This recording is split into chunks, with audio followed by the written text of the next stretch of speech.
ஓசூர் அஞ்செட்டி அருகே காரில் கடத்தப்பட்ட பள்ளி மாணவர் கொலை செய்யப்பட்டு வனப்பகுதியில் வீசிச் சென்றது குறித்து 2 இளைஞர்களை கைது செய்து அவர்களிடம் போலீசார் விசாரணை நடத்தி வருகின்றனர். இந்த கொலை சம்பவத்தை கண்டித்து உறவினர்கள் சாலை மறியல் போராட்டத்தில் ஈடுபட்டனர். கிருஷ்ணகிரி மாவட்டம் அஞ்செட்டி அருகே மாவனட்டியைச் சேர்ந்த சிவராஜ் என்பவர் மகன் ரோஹித். இவர் அப்பகுதியில் உள்ள அரசு பள்ளியில் 8ஆம் வகுப்பு படித்து வந்தார். இந்நிலையில் நேற்று மாணவர் ரோஹித்துக்கு உடல்நிலை சரியில்லை என பள்ளி செல்லாமல் வீட்டில் இருந்தார். அப்போது அங்கிருந்த நண்பர்களுடன் நேற்று மாலை 4 மணிக்கு கிரிக்கெட் விளையாடச் சென்றார். பின்னர் இரவு ஆகியும் மாணவன் வீடு திரும்பவில்லை.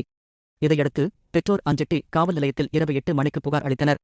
இந்நிலையில் காணாமல் போன மாணவரை கண்டுபிடித்துக் கொடுக்க கோரி ரோஹித்தின் உறவினர்கள் 100க்கும் மேற்பட்டோர் இன்று காலை அஞ்செட்டியில் சாலை மறியல் செய்தனர். இதனிடையே போலீசார் அப்பகுதியில் இருந்த சிசிடிவி கேமராவை வைத்து ஆய்வு செய்தபோது மாணவரை சிலர் காரில் கடத்தி சென்றது தெரியவந்தது.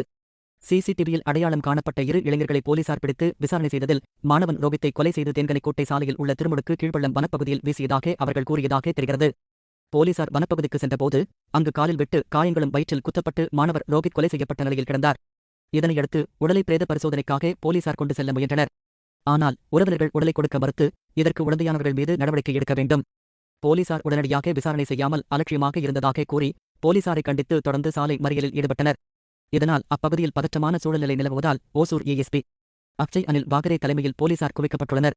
மேலும் மாணவரை கொலை செய்ததற்கான காரணம் குறித்து கைது செய்யப்பட்ட 2 இளைஞர்களிடம் போலீசார் விசாரணை செய்து வருகின்றனர். மாணவரை கடத்த பயன்படுத்திய கார் அப்பகுதியில் உள்ள பெட்ரோல் பங்கில் நிறுத்தப்பட்டிருந்தது. அதனை போலீசார் பறிமுதல் செய்தனர். சுமார் 3 மணி நேரத்துக்கு மேல் சாலை மறியல் நடந்ததால் தேன்கனிக்கோட்டை ஒகேனக்கல் சாலையில் போக்குவரத்து பாதிக்கப்பட்டது.